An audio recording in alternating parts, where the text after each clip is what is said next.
नमस्कार। हिंदी कक्षा में आपका हार्दिक स्वागत और अभिनंदन है। आज हम पढ़ेंगे एक बहुत ही अच्छी कविता जो हृदय को द्रवित कर देने वाली कविता है। वो है आपकी पुस्तक क्षितिज भाग 2 के काव्य खंड से ऋतुराज की कविता कन्यादान। मुख्य धारा से अलग समाज के हाशिए के लोगों की चिंताओं को ऋतुराज जी ने अपने लेखन का विषय बनाया है। उनकी कविताओं में दैनिक जीवन के अनुभव का यथार्थ है और वे अपने आसपास रोजमर्रा में घटित होने वाली सामाजिक शोषण और विडंबनाओं पर निगाह डालते हैं। मतलब समाज में नज़र दौड़ाते हैं कि कहाँ शोषण हो रहा है। यही कारण है कि उनकी भाषा अपने परिवेश और लोक जीवन से जुड़ी हुई है। प्रस्तुत कविता की पृष्ठभूमि की चर्चा करते हैं। कन्यादान कविता में माँ बेटी को स्त्री के परंपरागत आदर्श रूप से हटकर एक अलग सीख दे रही है।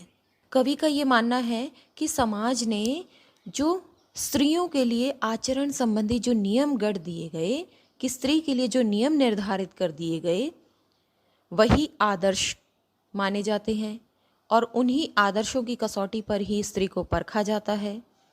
और ये माना जाता है कि स्त्री कोमलता और के गौरव में छिपी हुई कमजोरी है, उसका उपहास उड़ाया जाता है। माँ अपनी बेटी को कहती है कि लड़की होना पर लड़की जैसी दिखाई मत देना। इस आदर्श रूप को प्रस्तुत किया गया है। एक बेटी ही है जो अपनी माँ के सबसे नज़दीक होती है, उसकी सुख दुख की साथी होती है। इसीलिए तो माँ को बेटी अपनी अंतिम पूंजी लगती है।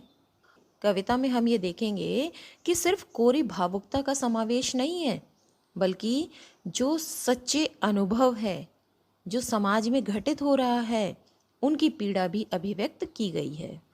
इस छोटी सी कविता में कवि ऋतुराज जी की गहरी संवेदनशीलता अभिव्यक्त हुई है। तो अब हम कविता समझेंगे, सप्रसंग व्याख्या करेंगे, कविता की शब्दार्थ देखेंगे। तो ध्यानपूर्वक सुनिए। कवि क्या कहते हैं? कितना प्रामाणिक था उसका दुख लड़की को दान में देते वक्त, जैसे वही उसकी अंतिम पूंजी हो। लड़की अभी सयानी नहीं थी, अभी इतनी भोली सरल थी कि उसे सुख का आभास तो होता था, लेकिन दुख बांचना नहीं आता था। पाठिका थी वह धुंधले प्रकाश की, कुछ तुकों और कुछ लयबद्ध पंक्तियों की। तो इसका प्रसंग आप क्या लिखेंगे? प्रस्तुत पंक्तियां हमारी हिंदी की पाठ्य पुस्तक क्षितिज भाग 2 से कन्यादान कविता से ली गई है और इस कविता के कवि ऋतुराज जी हैं। तो पहले हम इसका शब्दार्थ देखें। प्यारे बच्चों, इसका शब्दार्थ समझिए ध्यानपूर्वक। एक एक शब्द का मैं आपको यहाँ पर अर्थ बताती जाऊंगी और उसके बाद हम इसकी व्याख्या करेंगे। प्रामाणिक, प्रामाणिक मतलब क्या होता है? जिसका कोई सबूत होता है, मतलब सच्चा या वास्तविक। समझ आया? प्रामाणिक, सच्चा या वास्तविक। वक्त, वक्त आप लोग जानते हैं क्या होता है? वक्त मतलब समय। पूंजी किसे कहेंगे? धन, धन संपत्ति को। सयानी, समझदार। आभास, आभास मतलब होता है फील करना, मतलब महसूस करना। बांचना मतलब पढ़ना। पाठिका, पढ़ने वाली। एक होता है बेटा, ध्यान पूर्वक देखो, एक होता है पाठक, एक पाठिका। पाठक मतलब पुल्लिंग के लिए, पढ़ने वाला, और पाठिका मतलब पढ़ने वाली। अर्थ समझ में आया ना आपको? पाठिका, पढ़ने वाली। धुंधला, जो स्पष्ट न हो, जो ठीक प्रकार से दिखाई न देता हो। लयबद्ध मतलब जैसा हम गीत गाते हैं ना, लय में, सुर में, ताल में, तो लयबद्ध मतलब लय से बंधी हुई। शब्दार्थ समझ में आए ना बच्चों? अब इसकी व्याख्या प्रारंभ करें हम। तो हम व्याख्या शुरू करते हैं। प्रस्तुत कविता में, ये जो हम कन्यादान कविता पढ़ रहे हैं, इस कविता में एक माँ है, बेटी का विवाह हो चुका है और विवाह के बाद अपनी बेटी के विवाह के समय माँ जो है एक सीख दे रही है अपनी बेटी को। माँ को ये लगता है कि जो मेरी बेटी है वो आगे जाकर विपरीत परिस्थितियों में कुछ अनहोनी घटना ना कर दे। मतलब जिससे माँ को डर है बेटी के साथ कुछ अप्रिय घटना न घटित हो जाए। तो इसीलिए वो बेटी को पहले ही सचेत कर देती है। तो क्या कहती है, माँ बेटी को स्त्री के परंपरागत रूप से हटकर एक सीख दे रही है। और इसमें हम ये देखेंगे कि कोई भावुकता नहीं है, बल्कि माँ ने जो अनुभव किया है, माँ ने जो जिंदगी जी है, माँ ने जो अपने जीवन से अनुभव लिया है, उसके आधार पर वो अपनी बेटी को सीख दे रही है। कहते हैं कि कितना प्रामाणिक था उसका दुख लड़की को दान में देते वक्त, जैसे वही उसकी अंतिम पूंजी हो। कि कितना वास्तविक सत्य था, कितना वास्तविक दुख था एक माँ का, जो लड़की को दान में, कन्यादान कहते हैं ना कि कन्या का दान किया जाता है, कि लड़की को दान में देते वक्त, कि अपनी बेटी की शादी करते समय ऐसे लगा, जब उसे वो विदा कर रही है तो ऐसे लग रहा है जैसे जो जीवन भर जो उसने कमाई की थी, जीवन भर जो पूंजी अर्जित की थी, उसको अब वो दान में देने जा रही है। मतलब अब वो पूंजी उसके पास नहीं रहेगी, वो दान कर रही है उसका। तो अपनी बेटी के बारे में कहती है, उस समय उस जो माँ का दुख है वो बहुत स्वाभाविक है, क्योंकि एक बेटी ही होती है जो अपने माँ की सुख दुख की साथी होती है, एक बेटी ही है जो अपने माँ के बहुत नज़दीक होती है। तो माँ को क्या लगता है कि लड़की अभी सयानी नहीं है, मतलब उसने अभी इतनी ज़िंदगी देखी नहीं है, वो दुनियादारी से परिचित नहीं है। माँ को ये लगता है कि उसकी बेटी अभी सयानी नहीं हुई है, इस दुनिया की चालाकी को या इस दुनिया के रीति रिवाज को वो अभी समझ नहीं पाई है। विवाह पश्चात उसे ससुराल पक्ष की कठोर सच्चाइयों और पुरुष प्रधान समाज के बंधन का ज्ञान नहीं है। वह अभी भोली भाली है। कैसी भोली है लड़की, कि उसे सुख का आभास तो होता था, मतलब बेटी को पता है कि सुख क्या चीज़ होती है। मतलब उसे जब अच्छी अच्छी चीज़ें प्राप्त होती हैं, उसे जब आराम मिलता है, तो इस चीज़ का तो आभास, आभास का क्या अर्थ बताया था, महसूस करना, कि इस चीज़ का सुख को वो महसूस तो करती थी, लेकिन दुख बांचना नहीं आता था। कि वो अभी माँ के पास थी बेटी, और माँ ने उस पर दुख की आंच तक न आने दी, उसे दुख का एहसास तक न होने दिया। तभी तो माँ कहती है कि मैंने अपनी बेटी को अभी सुख का ही आभास कराया है, सुख का ही उसे महसूस करना सिखाया है, लेकिन जब तक वो मेरे पास थी उसे दुख नहीं था। अब ये शादी होकर ससुराल में चली जाएगी, ये विवाह पश्चात ससुराल में चली जाएगी, तो पुरुष प्रधान इस समाज के इस कठोर सच्चाइयों से जब वो अवगत होगी तो उस पर क्या बीतेगी, यही सोचकर माँ बहुत दुखी है कि मेरी बेटी को अभी दुख बांचना नहीं आता था। कि दुख किसे कहते हैं उसे ये पता ही नहीं है। आगे कवि क्या कहते हैं, पाठिका थी वह धुंधले प्रकाश की, कुछ तुकों और कुछ लयबद्ध पंक्तियों की। कि मेरी बेटी है वो क्या है, पाठिका मतलब पढ़ने वाली, क्या किन किन चीज़ों को पढ़ती है, धुंधले प्रकाश, मतलब कि ऐसा प्रकाश को पढ़ पा रही है वो जो स्पष्ट न हो। तो इन पंक्तियों के माध्यम से कवि क्या कहना चाहते हैं कि उसे विवाह के बाद जो अच्छा पक्ष है, जो सकारात्मक पक्ष है, वो तो वो देख रही है कि विवाह पश्चात वो सुखी होगी, लेकिन बाकी चीज़ों से वो अनभिज्ञ है। कुछ तुकों और कुछ लयबद्ध पंक्तियों की वो पाठिका है, धुंधले प्रकाश की, कुछ लयबद्ध, कुछ तुकों, कुछ लयबद्ध पंक्तियों के धुंधले प्रकाश की वो पाठिका है। कवि क्या कहना चाहते हैं कि लड़की को विवाह के पश्चात सुरीले और मोहक पक्ष का तो पता है, उस सकारात्मक पक्ष से तो वो परिचित है, और वो ये जानती है, वो ये सोच रही है, और इसी सोच विचरण के समय ही इस काल्पनिक सुख को ही वो जीना चाहती है, इस काल्पनिक सुख को ही वो आभास करना चाहती है। कुछ तुकों और कुछ लयबद्ध पंक्तियों की वो पाठिका है, अर्थात कुछ सकारात्मक जो पक्ष है उन्हीं को ही वो जीना चाहती है। अब इसके आगे की पंक्तियां हम देखते हैं, कवि क्या कहते हैं, माँ ने कहा पानी में झांक कर अपने चेहरे पर मत रीझना, आग रोटियां सेकने के लिए है, जलने के लिए नहीं। वस्त्र और आभूषण शाब्दिक ब्रह्मों की तरह बंधन है स्त्री जीवन के। माँ ने कहा लड़की होना पर लड़की जैसी दिखाई मत देना। देखिए कितनी हृदय को द्रवित कर देने वाली पंक्तियां हैं ये, समाज की सच्चाई से अवगत कराने वाली पंक्तियां हैं। माँ सिर्फ बेटी को ये सीख नहीं दे रही है कि तुम सर्वगुण संपन्न होना, बड़ों का आदर करना, ये सीख तो दे ही रही है माँ, लेकिन उसके साथ साथ समाज के इस क्रूर सत्य से भी उसे अवगत करा रही है। समाज में क्या क्या चीज़ें घटित हो सकती हैं, इन सब चीज़ों से ही माँ अपनी बेटी को पहले ही आगाह कर देना चाहती है। तो इसके शब्दार्थ देखें बच्चों। शब्दार्थ क्या होगा इसमें जो मुख्य रूप से नज़र आ रहे हैं? रीझना, रीझना मतलब क्या होता है? प्रसन्न होना या खुश होना। आभूषण, आभूषण सभी जानते हो ना, किसे कहते हैं आभूषण? गहना।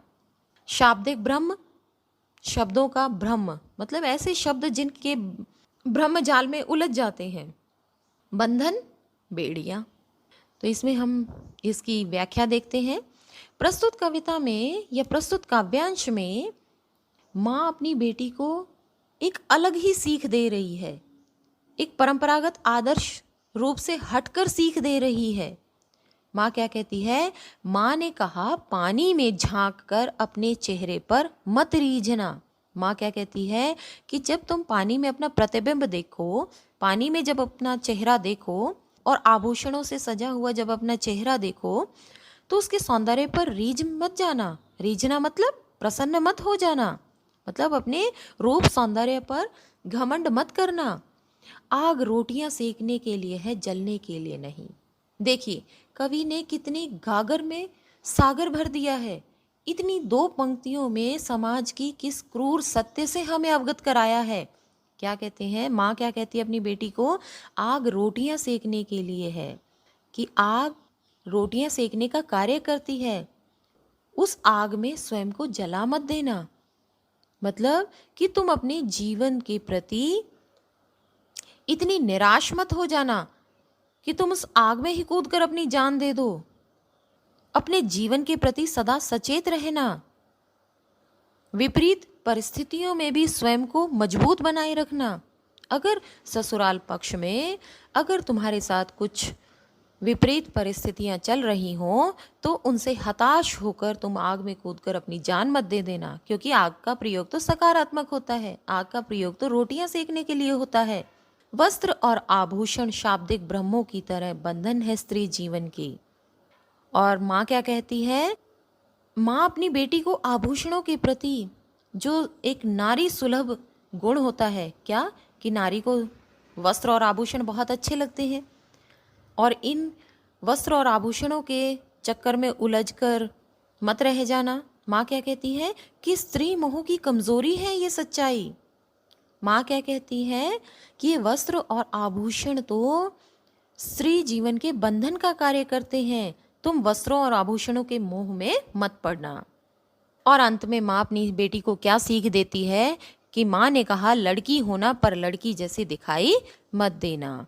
तो माँ अपनी बेटी को सर्वगुण संपन्न होने की भी सीख दे रही है कि तुम लड़की रहकर मर्यादित आचरण करना, वो सभी गुण कि बड़ों का आदर करना, बड़ों का सम्मान करना, बड़ों का कहना मानना, वो घर के सारे कामकाज करना, वो सर्वगुण संपन्न होना। लेकिन और क्या सीख देती है? लड़की जैसी दिखाई मत देना। तुम मर्यादित आचरण करना जरूर, लेकिन सामान्य और कमजोर लड़की की तरह ससुराल पक्ष के अत्याचारों को सहन करके दुर्बल मत हो जाना, कमजोर मत पड़ जाना। जब तुम पर अत्याचार या तुम्हारा शोषण किया जाए तो तुम उसका साहस पूर्वक विरोध करना, पूरी हिम्मत से उसका प्रत्युत्तर देना, ताकि आगे लड़की को कमजोर ना समझा जाए। माँ अपनी बेटी को कहती है कि हे बेटी, तू बहुत भोली है, तू बहुत सरल है, तू निश्चल है, इस समाज के व्यवहार के प्रति अनभिज्ञ है, ये समाज का व्यवहार से परिचित नहीं है तू।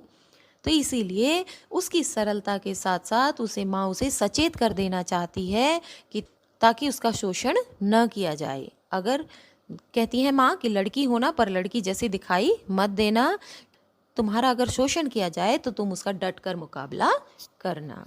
तो हमने ये कविता पढ़ी, हमने देखा कि प्रस्तुत कविता में कवि ने समाज की इस क्रूर सच्चाई से हमें अवगत कराया है, और एक माँ अपनी बेटी को विदा करते समय उसे अच्छी सीख तो दे ही रही है, लेकिन इतनी भी अच्छाइयों के नीचे उसे दबाकर नहीं रखना चाहती कि बेटी उस समाज की सच्चाइयों से अवगत ही ना हो सके।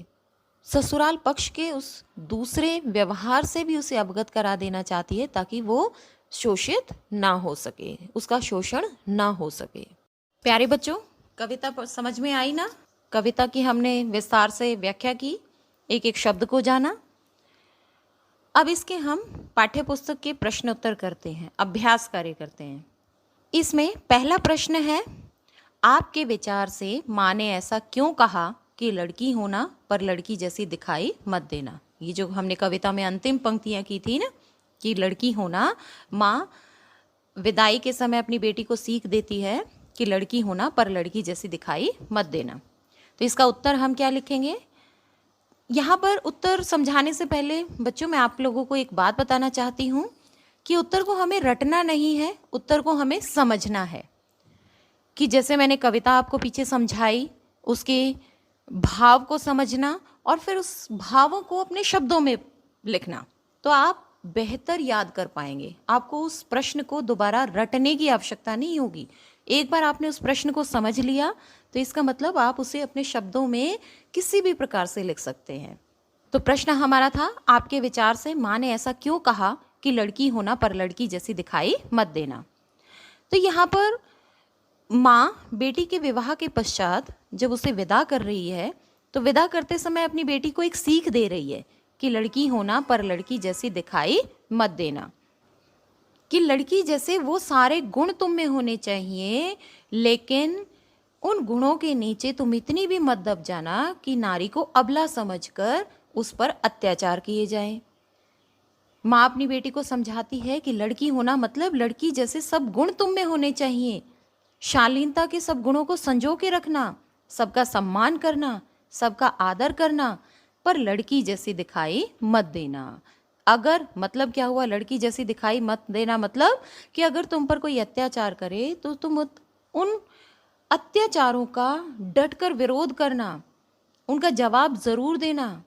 तुम उन अत्याचारों को सहन करके शांत मत हो जाना, चुप मत हो जाना। अगर तुम चुप हो गई तो सब तुम्हें दबा कर रखेंगे और तुम्हारा शोषण करते रहेंगे और तुम इसी प्रकार से शोषित होती रहोगी। माँ अपनी बेटी को सीख दे रही है कि शालीनता के गुणों के साथ साथ तुम में वो गुण भी होने चाहिए कि कोई तुम पर अत्याचार ना कर सके, कोई तुम्हें दबा ना सके। समझ आया ना बच्चों कि लड़की होना पर लड़की जैसी दिखाई मत देना। इसका हम जो एक की वर्ड क्या इस्तेमाल करेंगे, हम एक जो मुख्य बिंदु हम इसका प्रश्न के उत्तर का क्या पकड़ेंगे कि लड़की जैसे गुण होने चाहिए, लेकिन उन गुणों के नीचे इतनी मत दब जाना कि लोग तुम पर अत्याचार करें। अब प्रश्न संख्या 2 देखिए, आग रोटियां सेकने के लिए है, जलने के लिए नहीं। इन पंक्तियों में समाज में स्त्री की किस स्थिति की ओर संकेत किया गया है। प्रस्तुत पंक्तियां कौन सी पंक्तियां? आग रोटियां सेकने के लिए है, जलने के लिए नहीं। इन पंक्तियों के माध्यम से कवि समाज की विकृत मनोवृत्ति को दर्शाना चाहते हैं। मतलब ये दिखाना चाहते हैं कि समाज में ऐसे दहेज के लोभी दानव हैं जो नारी को अग्नि की भेंट तक चढ़ा देते हैं, उन पर अत्याचार करते हैं, उन्हें इतना प्रताड़ित करते हैं कि अंत में विवश होकर बेटी को आग में जलकर अपनी जान देनी पड़ती है। बेटी इन अत्याचारों को सहन नहीं कर पाती और वो आत्महत्या करने के लिए मजबूर हो जाती है। तो इसीलिए माँ बेटी को विदाई के समय पहले ही सचेत कर रही है कि आग का प्रयोग सकारात्मक अर्थ में होता है, आग का प्रयोग रोटियां सेकने के लिए होता है, जलने के लिए नहीं। अर्थात तुम उन अत्याचारों के नीचे इतने मत दब जाना कि तुम्हारा स्वयं का अस्तित्व ही ना रहे।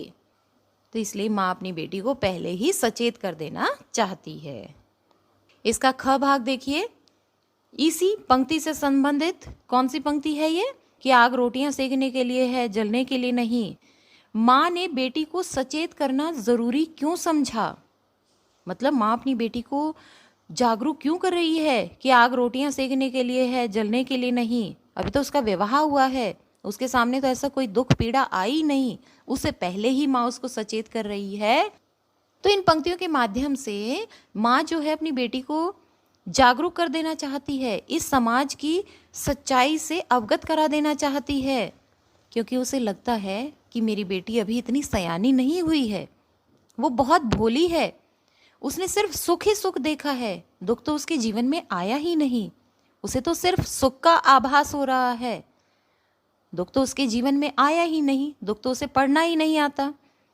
माँ को ऐसा लगता है, यहाँ पर हम इस संदर्भ में देखें, माँ को ऐसा लगता है कि अगर बेटी को सचेत नहीं किया तो हो सकता है कि ससुराल में जाकर इन विपरीत परिस्थितियों में, अपने जीवन में घटित होने वाली उन विपरीत परिस्थितियों से परेशान होकर कहीं वो आग में जलकर अपनी जान ना दे दे। इसीलिए कोई दुर्घटना होने से पहले ही माँ अपनी बेटी को सचेत कर देना चाहती है। समझ आ रहा है प्यारे बच्चों? बहुत आसान है इसके प्रश्नोत्तर, क्योंकि हमने पहले से ही व्याख्या कर चुके हैं हम, और व्याख्या समझने के बाद तो प्रश्नोत्तर उसी व्याख्या में से ही निकाले जा सकते हैं। जैसे जैसे हमने व्याख्या की थी, अगर आपने व्याख्या समझ ली तो उसके आधार पर आप इन प्रश्नों को अपने शब्दों में लिख सकते हैं। प्रश्न संख्या 3, पाठिका थी वह धुंधले प्रकाश की, कुछ तुकों और कुछ लयबद्ध पंक्तियों की।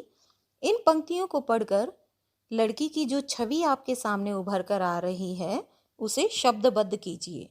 मतलब हमने जो पंक्ति पढ़ी है, पाठिका थी धुंधले प्रकाश की, कुछ तुकों और कुछ लयबद्ध पंक्तियों की, इन पंक्तियों में लड़की की, आपको इन पंक्तियों को पढ़ने के पश्चात आपको क्या लगता है कि लड़की कैसी है?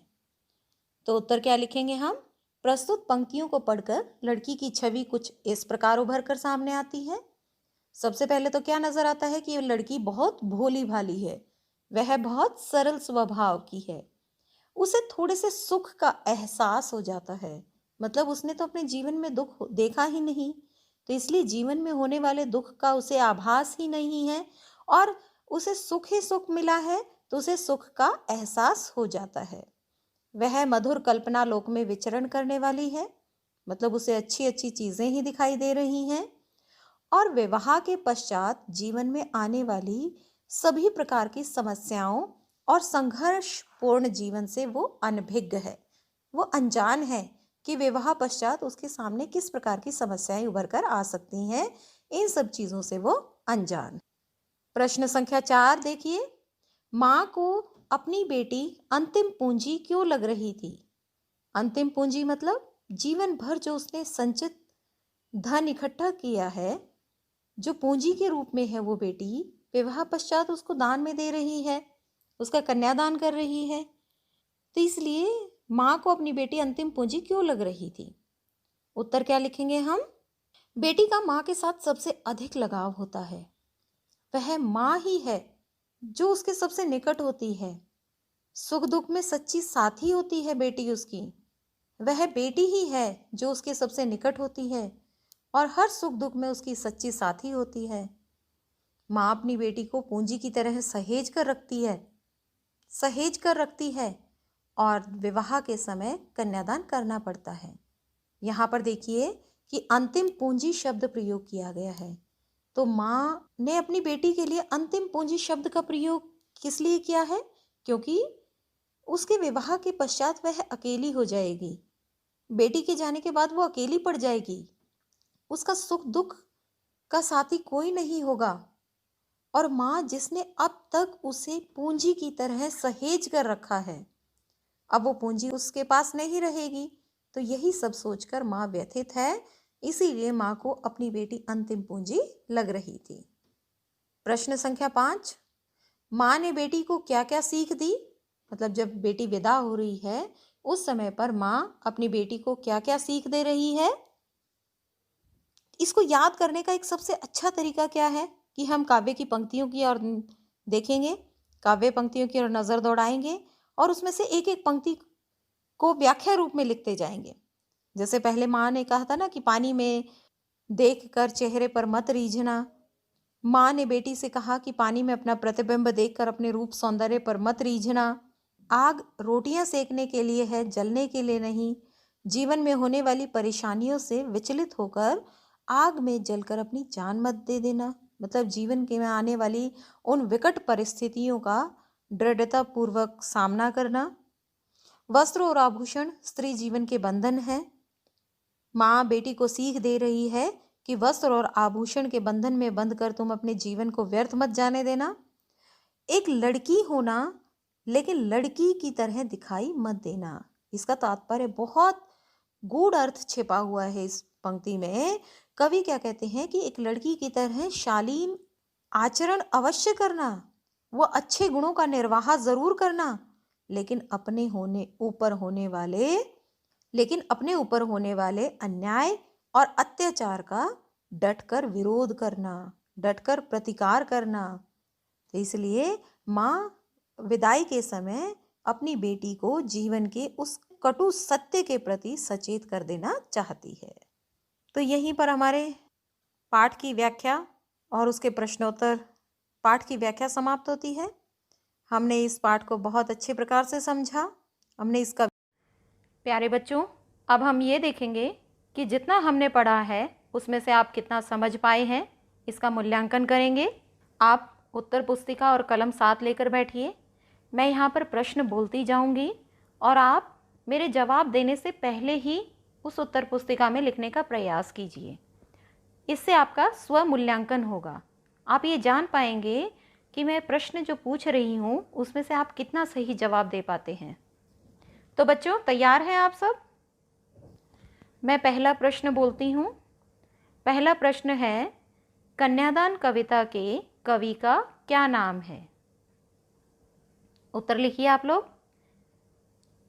कन्यादान कविता के कवि का नाम ऋतुराज है। मुझे उम्मीद है कि आप सभी ने सही जवाब लिखा होगा। आगे चलते हैं हम दूसरे प्रश्न की ओर। कविता में धुंधला प्रकाश किसका प्रतीक है?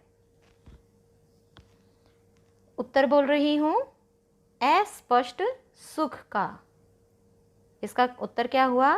कविता में धुंधला प्रकाश अस्पष्ट सुख को बताया गया है। तीसरा प्रश्न है, लड़की माँ के लिए क्या थी? लड़की माँ के लिए क्या थी? इसका उत्तर होगा, लड़की माँ के लिए अंतिम पूंजी थी। चौथा प्रश्न है, कविता में लड़की के सयाने न होने से क्या तात्पर्य है? प्रश्न दोहरा रही हूँ, कविता में लड़की के सयाने न होने से क्या तात्पर्य है? इसका उत्तर होगा, दुनियादारी की समझ न होना, अर्थात लड़की को दुनियादारी की समझ नहीं थी। पांचवा प्रश्न, लड़की स्वभाव से कैसी है? मुझे आशा है कि आप ये इसका जवाब सही लिखा होगा। इसका जवाब है भोली और सरल। लड़की स्वभाव से भोली और सरल है। कन्यादान कविता में माँ का दुख कैसा बताया गया है? इसका उत्तर है प्रामाणिक। माँ के दुख को प्रामाणिक बताया गया है। हमने कविता की पहली पंक्ति पढ़ी थी ना, याद है बच्चों? कौन सी पंक्ति थी वो? कितना प्रामाणिक था उसका दुख लड़की को दान में देते वक्त, जैसे वही उसकी अंतिम पूंजी हो। इसमें हमारे दो प्रश्न समाहित हो गए हैं। कौन कौन से? किसका दुख प्रामाणिक बताया गया है? माँ का दुख प्रामाणिक बताया गया है। और बेटी माँ के लिए क्या थी? बेटी माँ के लिए अंतिम पूंजी थी। मुझे लगता है कि आप बहुत उत्साहित होंगे अगला प्रश्न सुनने के लिए। प्रश्न संख्या 7, लड़की को किस चीज का आभास होता था? उत्तर है इसका, लड़की को सुख का आभास होता था।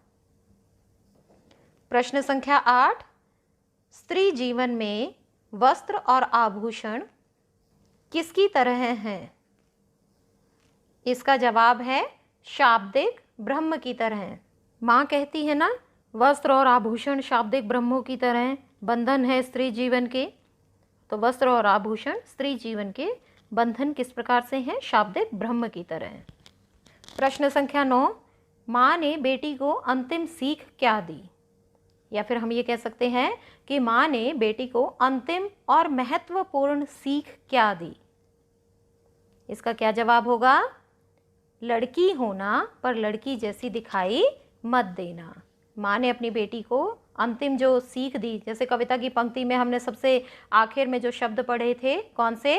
कि लड़की होना पर लड़की जैसी दिखाई मत देना। अब इसका अंतिम प्रश्न है, कन्यादान कविता की भाषा कौन सी है? कन्यादान कविता की भाषा खड़ी बोली है। अब आप अपना मूल्यांकन कीजिए। मुझे विश्वास है कि आपके 10 में से कम 8 प्रश्न तो ठीक होंगे ही होंगे। मैं ठीक अनुमान लगा रही हूँ ना? शाबाश, बहुत अच्छे। तो ठीक है बच्चों, हमने कविता को बहुत अच्छे प्रकार से समझा, प्रश्न अभ्यास किया, प्रश्नों को विस्तार पूर्वक समझा और अभ्यास हेतु बहुत छोटे छोटे प्रश्न, एक पंक्ति में समाहित होने वाले प्रश्नोत्तर भी हमने दोहराए। मुझे आशा ही नहीं, पूरा विश्वास है कि आपने इस कविता को बहुत अच्छे प्रकार से समझ लिया होगा। धन्यवाद।